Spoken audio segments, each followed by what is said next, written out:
Injil Matius, silsilah Yesus Kristus. Inilah silsilah Yesus Kristus, anak Daud, anak Abraham. Abraham memperanakan Ishak, Ishak memperanakan Yakub, Yakub memperanakan Yehuda dan saudara-saudaranya. Yehuda memperanakan Peres dan Zerah dari Tamar.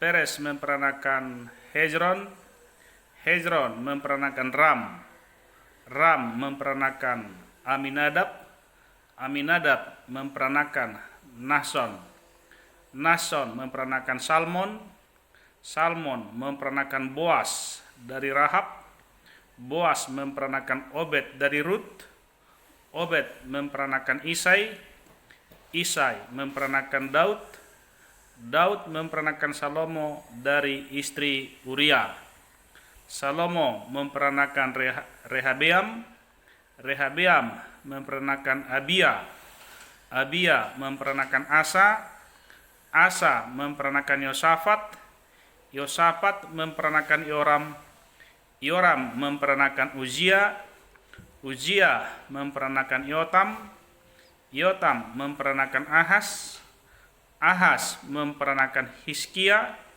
Hizkia memperanakan Manasye, Manasye memperanakan Amon, Amon memperanakan Yosia, Yosia memperanakan Yekonia dan saudara-saudaranya pada waktu pembuangan ke Babel.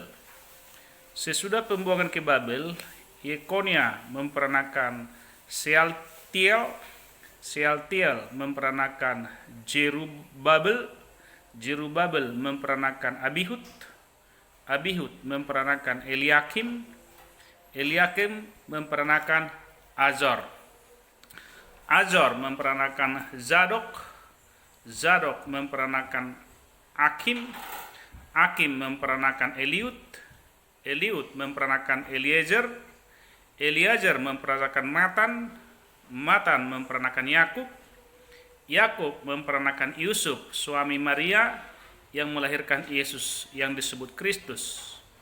Jadi seluruhnya ada 14 keturunan dari Abraham sampai Daud, 14 keturunan dari Daud sampai pembuangan ke Babel, dan 14 keturunan dari pembuangan ke Babel sampai Kristus.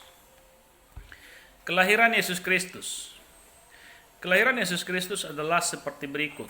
Pada waktu Maria, ibunya bertunangan dengan Yusuf, ternyata ia mengandung dari Roh Kudus sebelum mereka hidup sebagai suami istri.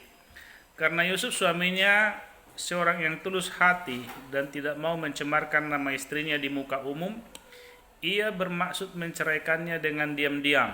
Tapi ketika ia mempertimbangkan maksud itu, malaikat Tuhan nampak kepadanya dalam mimpi dan berkata, "Yusuf anak Daud, janganlah engkau takut mengambil Maria sebagai istrimu, sebab anak yang ada dalam kandungannya adalah dari Roh Kudus.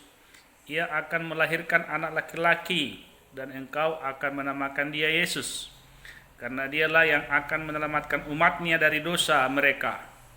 Hal itu terjadi supaya genaplah yang difirmankan Tuhan oleh Nabi, "Sesungguhnya anak darah itu akan mengandung dan melahirkan seorang anak laki-laki, dan mereka akan menamakan dia Immanuel," yang berarti Allah menyertai kita.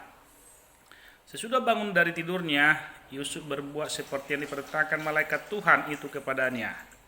Ia mengambil Maria sebagai istrinya, tetapi tidak bersetubuh dengan dia sampai ia melahirkan anaknya laki-laki, dan Yusuf menamaikan dia Yesus.